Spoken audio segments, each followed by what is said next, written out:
안녕하세요. 야단 만개입니다.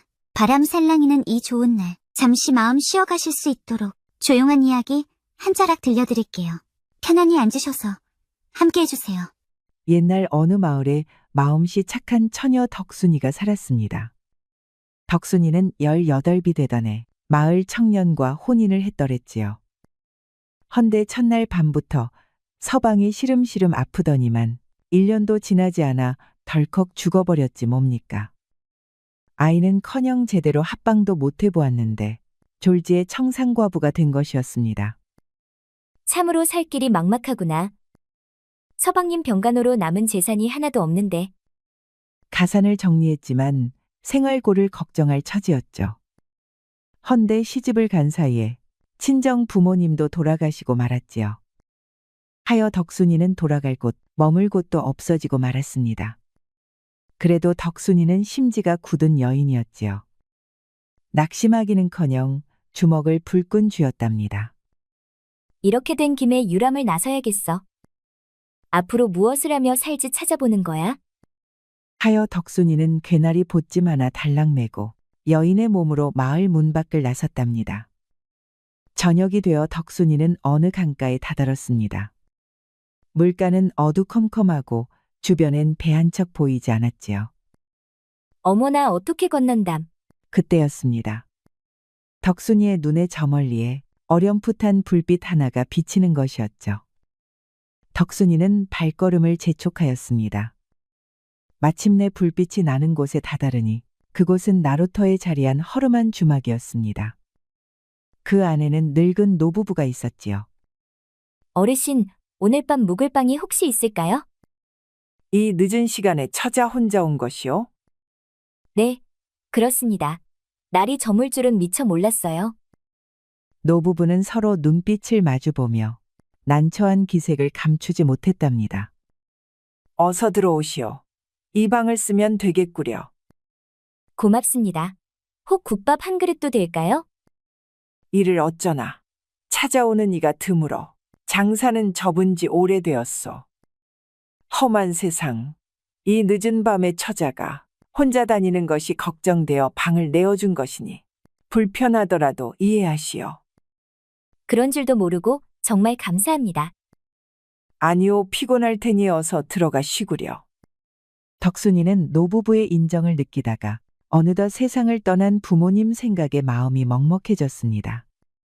부모님이 살아계셨다면 얼마나 든든했을까? 이불을 덮고 누웠으나 좀처럼 잠이 들지 않았지요. 그런데 그때 옆방에서 흐느끼는 소리가 희미하게 들려왔습니다. 어머나 무슨 일이지? 걱정스러운 마음의 덕순이는 조심스레 방문 앞에 서서 안쪽의 대화를 엿들었습니다. 부인, 이제 그만 나갑시다. 영감 잠깐만요. 막상 죽으려 하니 겁이 납니다요. 부인, 내가 더 미안하오. 이제는 정말 어찌할 도리가 없지 않소. 그리합시다. 이제 어서 가지요. 노부부의 말을 들은 덕순이는 얼굴이 사색이 되었습니다. 아니 두 분이 목숨을 끊으려 하시다니. 이 일을 어쩌나. 망설일 겨를도 없이 덕순이는 곧장 장지문 앞에서 달려나갔지요. 어르신들 제 말씀 좀 들어보셔요. 덕순이가 방문을 열고 들어가니 노부부는 화들짝 놀라고 말았지요. 헌데 둘의 손에 새끼줄이 하나씩 들려 있었습니다. 방 안에는 초롱불만이 희미하게 흔들리고 있었지요. 제가 감히 어르신들 말씀을 듣게 되었습니다. 어찌하여 목숨을 끊으시려는지 여쭈어도 되겠습니까?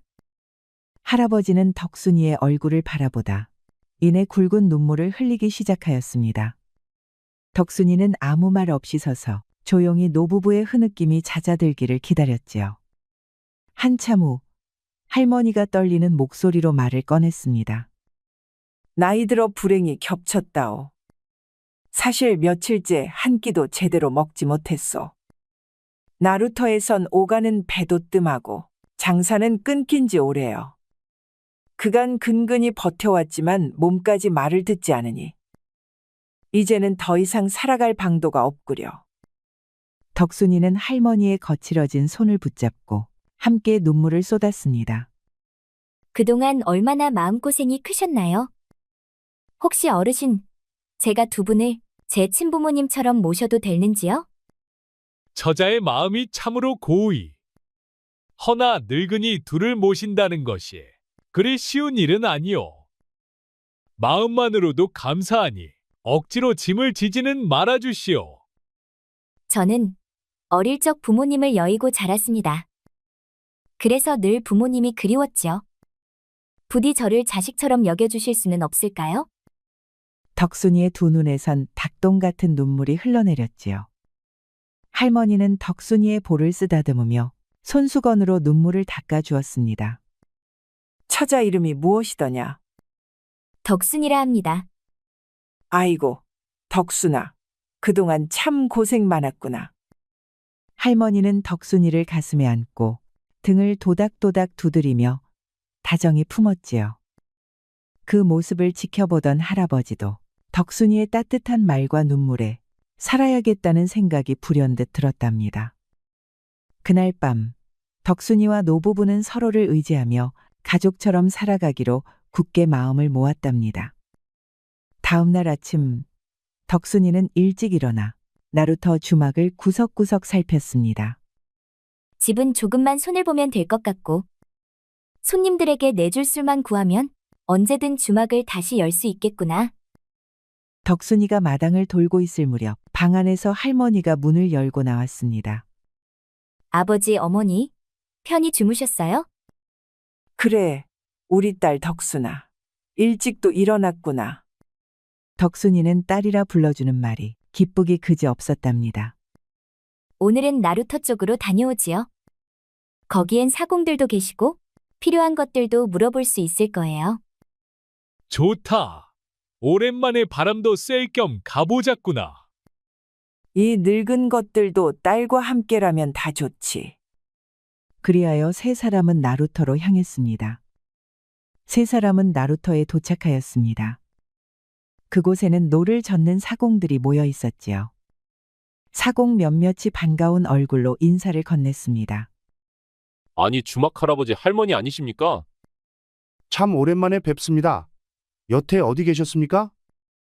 허허. 우리가 좀 몸이 아파 있었지. 그동안 주막문을 닫고 있었어요. 이젠 다시 열어볼까 해서요. 사공은 잠시 머뭇거리다가 말했습니다. 그게 말씀드리긴 뭐하지만 어느 땐가부터 이상하게 주막에서 술만 한 잔 걸치면 배탈이 나더이다. 해서 그 뒤로는 발길을 끊었지요. 어머, 그런 일이? 원래 그 집 막걸리가 얼마나 시원했는지요. 더운 여름 배 젓고 나면 거기서 한 사발 마시는 것이 낙이었지요. 다시 여신다면 꼭 들르고 싶습니다요. 다만 그 일이 좀 걸려서. 맞아. 생각하니 그 무렵부터 손님이 줄었지. 다들 배가 살살 아프다고 하더니. 술 빚는 솜씨는 똑같은데 무슨 일인지 알 수가 없었지. 덕순이는 고개를 끄덕이며 말했습니다. 다시는 그런 일 없도록 할 테니 사공님들도 믿고 돌아와 주세요. 주모 낭자 말에 믿음이 갑니다. 예전 그 맛만 돌아온다면 다시 발 디딜 틈도 없을 겁니다요. 그날 오후 덕순이네 부녀는 장터로 갔습니다. 주막에서 쓸 식재료를 사들였지요. 아버지, 어머니, 호박죽 좋아하세요? 덕순아, 돈을 너무 쓰는구나. 우리는 그런 것 안 먹어도 괜찮다. 그래. 넌 그저 네 살림 챙기면 되지. 걱정 마셔요. 모처럼 같이 왔는데 함께 달달한 것도 먹고 그랬으면 해서요. 헌데 저만치서 두 사내가 이쪽을 몰래 지켜보는 것이었습니다. 대체 누구람? 왜 미행을 하는 걸까? 덕순이는 아무 일도 없다는 듯 할머니 할아버지와 강둑길을 걸어 돌아왔지요. 세 사람은 강바람 속에서 도란도란 이야기를 나누며 주막으로 향하였습니다. 다음 날 아직 물안개가 강위를 덮고 있을 무렵 주막을 수리할 일꾼들이 도착하였습니다. 덕순이는 고쳐야 할 곳들을 차근차근 짚어주었지요. 주모님, 주막을 다시 여시려는 것이요? 네, 예전보다 더 맛있는 막걸리를 빚을 참이어요. 어허, 그럼 그 할매네 막걸리를 다시 마실 수 있는 것이로군요? 그 술맛이 얼마나 생각났는지 모릅니다요. 아이고야, 내 술을 그리 생각해 주다니.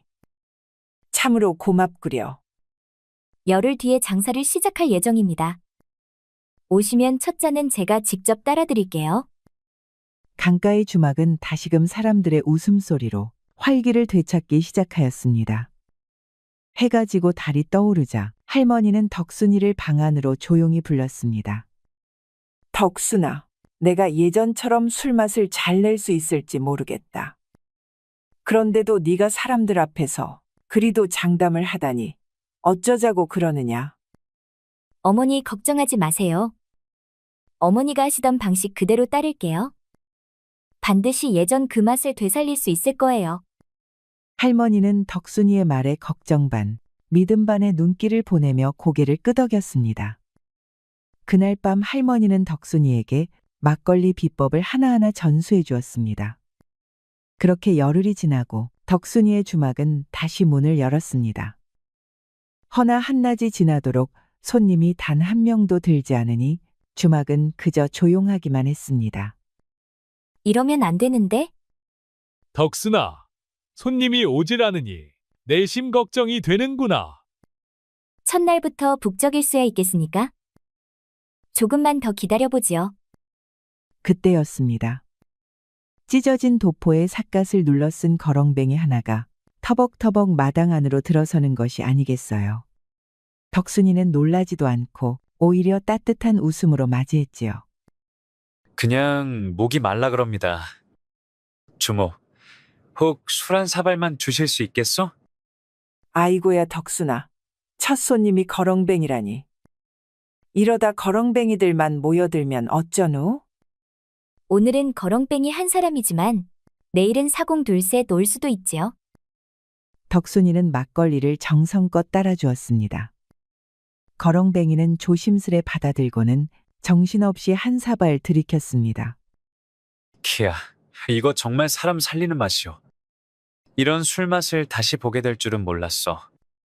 복 받을 것이오, 주모님. 이 집은 곧 다시 북적일 거요. 그렇게 거렁뱅이는 막걸리값 대신 덕담 한마디만 남기고 사라졌답니다.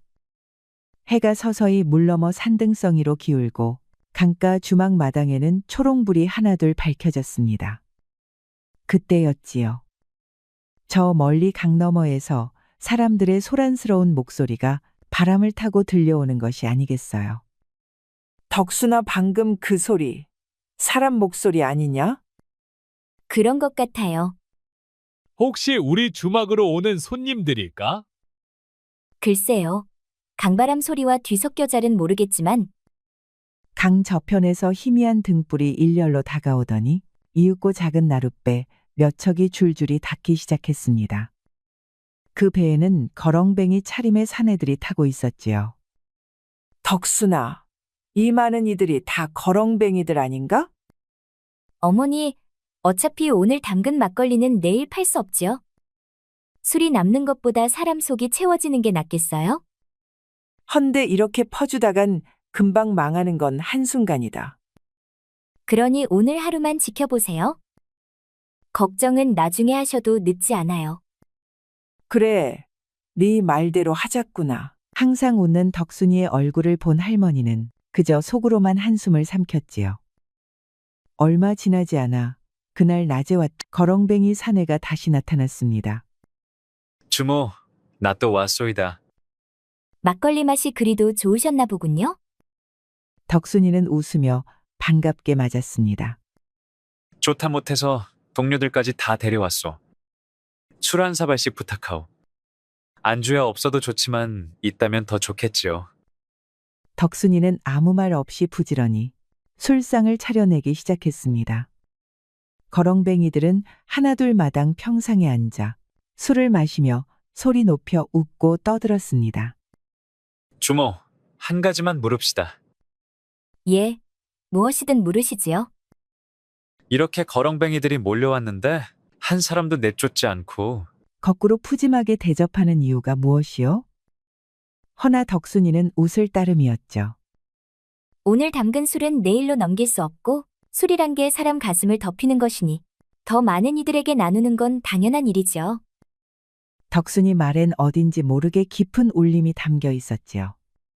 거렁뱅이는 덕순이의 말에 아무 말 없이 고개만 숙였습니다. 주모의 마음씨는 비단결 같소이다. 이런 여인을 오늘에서야 만나다니. 세상에 헛살지는 않았구려. 허나 이렇게 퍼주기만 하다간 어찌 되겠소? 장사란 게 이리 하다간 금방 거덜나는 법인데. 술이 사람 속을 채운다면 그만한 장사도 없지요. 다만 한 가지 부탁은 드릴 수 있겠네요. 그게 뭐예요? 오늘 맛있게 드셨다면 나루 건너 사람들한테 소문 좀 내주세요. 거렁뱅이는 덕순이의 사발을 받아들고 빙긋 웃었습니다. 주모, 서방이 있어? 없습니다. 부모님을 모시고 지낼 뿐이지요. 그렇다면 조만간 장인 장모께 인사드리러 오리다. 자, 그럼 이거 받으시오. 그는 덕순이의 손을 덥석 잡더니 묵직한 돈주머니 하나를 쥐어주었지요. 어머, 대체 이게 얼마예요? 에이, 별거 아니오. 주모 술맛에 비하면 싼 값이지. 거렁뱅이는 멋쩍은 웃음을 남긴 채 가버렸습니다. 아이고 덕순아, 그 거렁뱅이가 돈을 놓고 갔다니 참말 다행이구나. 겉은 거렁뱅이인데 어찌 그리도 큰 돈을 가지고 다니는 것일까? 도대체 정체가 뭐란 말이냐? 설마 훔친 돈은 아니겠지? 그런 분으로는 보이지 않았어요. 눈빛이 맑았고 말에도 거짓이 없었어요. 무슨 사정이 있으신 분일 거예요. 어쨌거나 돈이 들어와서 다행이구나. 그리하여 덕순이와 할머니와 할아버지는 기쁘게 그날 장사를 마무리하였습니다. 이튿날부터는 소문을 듣고 찾아오는 사람들이 늘기 시작했습니다. 덕순이는 날마다 쉴 틈 없이 손님을 맞았지요. 할머니, 할아버지의 얼굴에도 근심이 하나둘 사라졌습니다.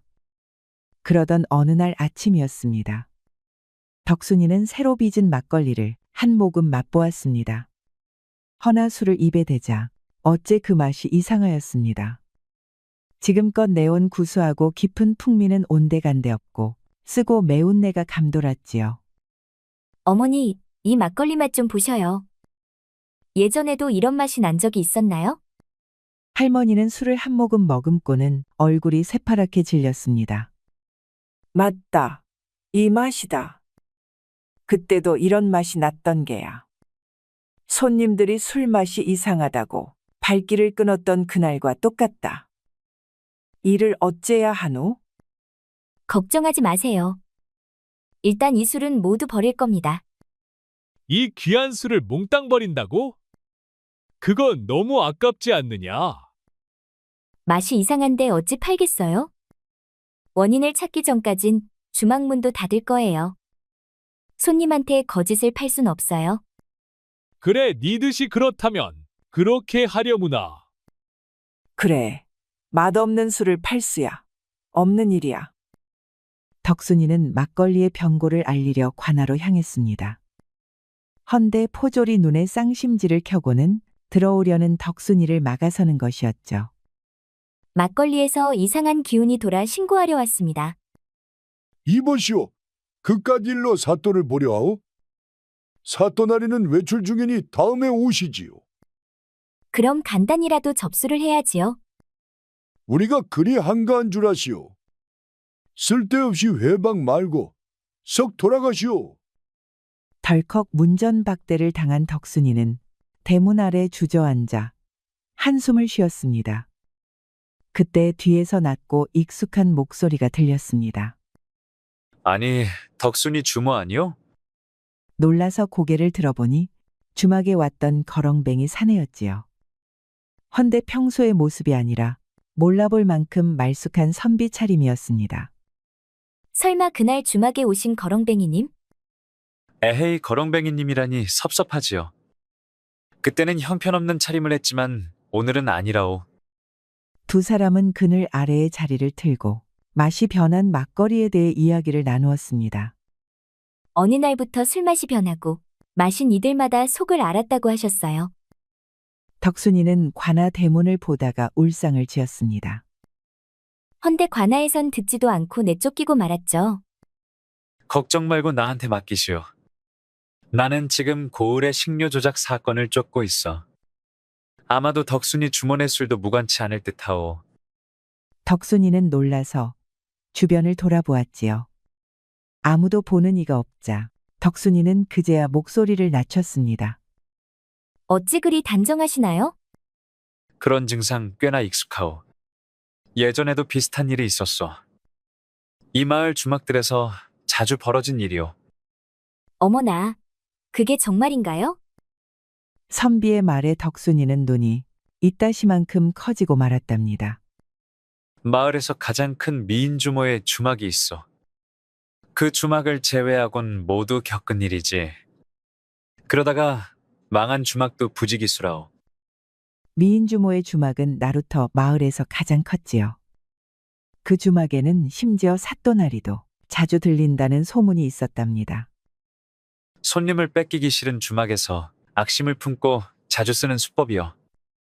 경쟁하는 주막의 술독에다가 약을 타는 것이지. 어쩌면 지금 이나루터 마을에서 똑같은 일이 벌어지고 있는지도 모르오. 허나 덕순이는 믿기 힘들었지요. 아무리 그래도 그렇게까지 하다니? 허투루 말하진 않소. 술독이며 장독대 근처하여간 주변에 누가 다녀간 흔적은 없었는지 보시오. 알겠어요? 혹 무슨 일 있거든 도와주시겠습니까? 내 주모의 부탁을 마다할 리가 있겠소? 잠시 후 선비가 슬며시 웃으며 말을 건넸습니다. 그런데 아직도 내게 마음이 없다는 말씀은 안 하셨소. 네? 지금 뭐라 하셨습니까? 주막 문을 닫으셨다기에 혹시 장인어른 댁에 인사 못 드릴까 걱정했지요. 참 별 말씀을 다 하십니다. 덕순이 얼굴이 빨갛게 물들었습니다. 그러자 선비는 껄껄 웃음을 터뜨렸습니다.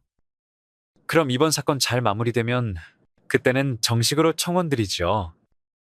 덕순이는 빨개진 얼굴을 감추려는 듯이 종종 걸음으로 부지런히 돌아갔답니다. 한편 미인주모는 몰려온 손님들 앞에서 겉으로는 웃었지만 속은 부글부글 끓고 있었지요. 그도 그럴 것이 덕순이네 막걸리 맛이 좋다는 소문에 단골들이 자꾸만 발길을 돌리고 있었으니까요. 그날 밤 장사를 마친 미인주모는 은밀히 고을사또와 술상을 마주하고 있었답니다. 사또, 요즘은 덕순이네 주막에 손님이 다 빠져나가니 속이 끓습니다요. 그깟 허름한 주막 하나에 우리 주모가 왜 이리 속을 태우시오? 내가 있지 않소? 그러니 제가 사또만 믿고 부탁드리는 것이 아니겠어요? 그리 걱정 마시오. 전에 넣어두라. 한돌가루 아직 효과가 있는가? 예, 민물에 타기만 하면 막걸리 맛이 변하는지라. 좋소. 이 일만 잘 마무리되면 그대와 나는 도성에도 이름을 날릴 것이오. 두 사람은 서로 눈짓을 주고받으며 심술맞은 웃음을 나누었습니다. 역시 우리 사또뿐이옵니다. 이리 오셔요. 오늘 하루도 공무를 보시느라 지치신 몸을 풀어드려야겠습니다. 내가 이래서 우리 주모를 좋아하는 거라니까. 히덕거리덕. 두 사람은 이내 훌렁훌렁 걷어던지고는 아주 찰떡처럼 하나가 되었습니다. 이내 주막 안방에서 나는 뜨거운 소리가 마당까지 들릴 정도로 자지러졌지요. 한편 선비는 붙잡은 사내들을 신문 중이었습니다. 누구의 지시를 받고 이런 짓을 벌였느냐? 저희는 그저 미인주모와 고을사또님 말씀만 따랐을 뿐이요. 고을사또라 입조심을 하는 것이 좋을 텐데. 사실이옵니다. 술맛을 망치라는 말도 사또께서 지시하였소. 저희는 그냥 술에 돌가루를 넣었을 뿐이요. 선비는 두 사내를 하옥시킨 뒤 곧바로 부하들을 소집하였지요. 그 길로 선비는 부하들과 함께 미인주모의 주막으로 들이닥쳤습니다. 미인주모를 포박하라. 이 모든 사단의 장본인이니라. 부하들 사이에서 다급한 고함이 들렸습니다. 방을 열어라. 높으신 나리의 명이니라. 문을 박차고 들어가니 미인주모와 고을사또는 실오라기 하나 걸치지 않은 채 그대로 넋이 나간 얼굴로 얼어붙었지요. 두 사람은 허겁지겁 옷을 걸쳐 입고 마당으로 끌려 나왔습니다. 아니, 우리가 무슨 죄가 있다고 이 밤에 이러시는 것이요? 너희들 미쳤느냐? 감히 본 사또를 포박하려 드는 게냐? 고을사또는 선비를 발견하고 고함을 쳤습니다. 대체 니놈은 어디서 굴러먹은 놈이냐? 그때 선비는 천천히 품 안을 뒤적이다가 무언가를 꺼내 들어 보였습니다. 그걸 본 사또의 눈이 이따시만큼 커졌지요. 암행어사 출도야. 이 몸은 조정에서 직접 파견된 어사니라. 사또 그대의 죄는 벌써 상소로 올라갔다.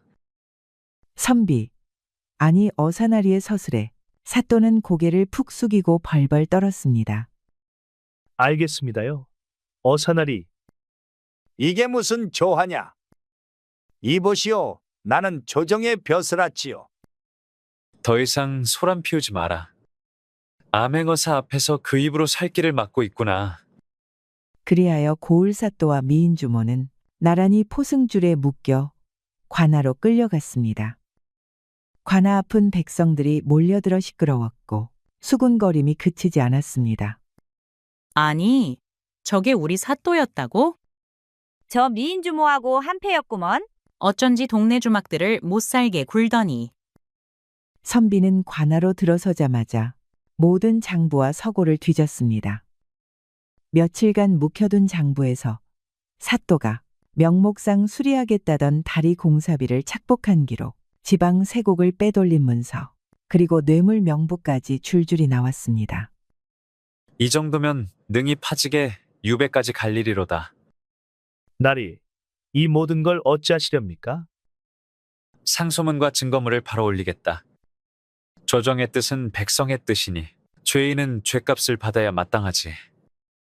그날 밤 어사는 한 장의 그림을 들고 덕순인의 주막을 찾았습니다. 혹시 이 여인을 아시오? 처음 보는 얼굴입니다. 선비가 내민 그림은 바로 미인주모의 얼굴이었지요. 선비는 할머니와 할아버지께도 보여주었습니다. 그런데 두 노인은 그림을 보는 순간 그대로 얼어붙더니 손을 떨어뜨렸지요. 아버지, 어머니, 혹이 여인을 아십니까? 알고 말고 이 애는 우리 조카 딸이다. 헌데 옛날에 이 아이는 우리 집 재산을 노리고 흉계를 꾸몄지 뭐냐. 형님의 딸이었지. 부모가 돌아가시고 우리가 거둬 길렀는데 어느 날부터 집안 장부를 들여다보고 재산 정리를 하겠다며 들들 복지 뭐냐. 형님 재산까지 슬쩍 자기 이름으로 옮기고는 우리더러 집을 비우라 하더군. 살림을 빼앗기고 쫓겨나듯 나온 지가 벌써 10년이 넘었건만. 설마 했는데 또다시 나쁜 짓을 하고 있었구려. 두 분 다 염려 마십시오. 이젠 제가 알고 있으니 이 주막에 더는 손 못 대게 하겠습니다. 할머니와 할아버지는 그제야 안도의 숨을 내쉬었습니다. 사또, 미인주모에게 노란한 이유가 무엇이오? 허면 제가 일부러 그랬겠습니까? 처음엔 술 한 잔 주며 위로를 해주더니 어찌나 다정하고 살갑던지. 매일 밤 찾아와 아양을 떨며 품에 안기는 통에 나도 모르게 정이 들었다오. 허나 사정을 봐줄 수는 없어. 백성을 외면한 죄 무겁소이다. 고을사또는 크게 한숨을 내쉬었습니다. 다음 날 관하에서 어사나리가 재판을 하였지요. 백성에게 누명을 씌우고 술에 독을 타게 하여 장사 방해한 죄, 여인과 놀아나며 관아 물목을 횡령한 죄, 죄목이 차고도 넘친다. 여봐라, 어서 두 죄인들을 감옥에 수감하라.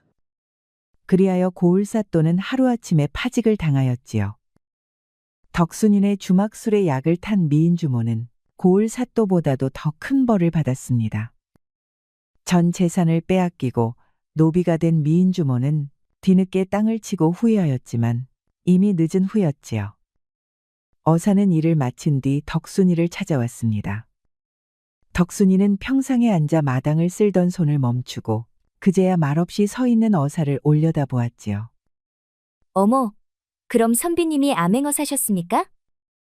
덕순이는 무릎을 꿇고 고개를 숙였습니다. 그동안 몰라 뵈어 죄송하옵니다. 그리 머리 숙일 것 없소. 그날 막걸리 한 사발에 내 마음까지 넘어갔다오. 덕순이, 나는 그대에게 첫눈에 반하였소이다. 그대만 보면 마음이 평온해지니 이 주막에 어찌 아니오겠소. 그게 행복이지요. 크지 않고 조용한 것. 허나 나는 큰 행복을 원하오. 장인 장모는 어디 계시오? 어사님, 또 농을 하시네요. 어사와 덕순이는 조용히 방 안으로 들어섰습니다. 어르신, 저는 덕순이와 혼인을 맺고 싶습니다. 허허, 사윗감이 따로 없구만. 덕순아, 너는 어떠냐? 어머니, 아버지께서 허락하신다면 저도 기쁘게 따르겠습니다. 장인 장모님, 감사드립니다. 정식으로 뵙고 인사드리겠습니다.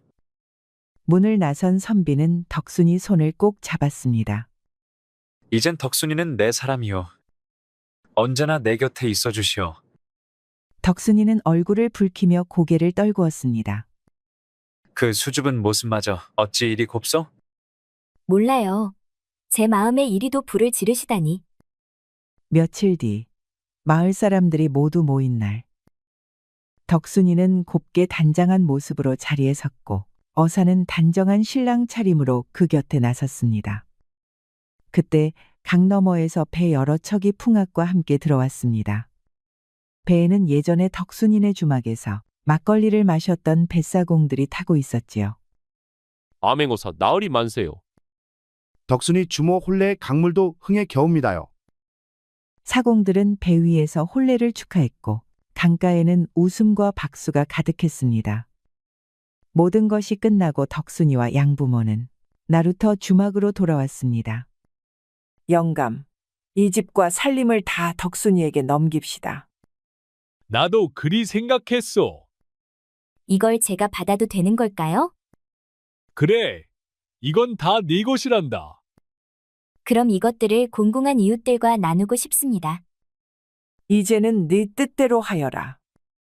어사나리와 혼인을 하였지만 덕순이는 한결같았지요. 덕순이는 늙은 양부모를 정성껏 모시며 나루터 사람들을 위해 힘쓰며 살았습니다. 그러다 어사가 관물을 마치고 돌아오면 행복하게 웃는 얼굴로 맞이해 주었지요. 그렇게 두 사람은 서로를 바라보는 것만으로도 행복한 삶을 살아갔다 합니다. 우리 영상을 시청하신 모든 분들께 행복이 가득하길 기원하겠습니다. 구독과 좋아요, 알림 설정 부탁드려요. 이후에도 재미난 이야기가 많이 준비되어 있으니 다른 영상도 꼭 보러 와주세요.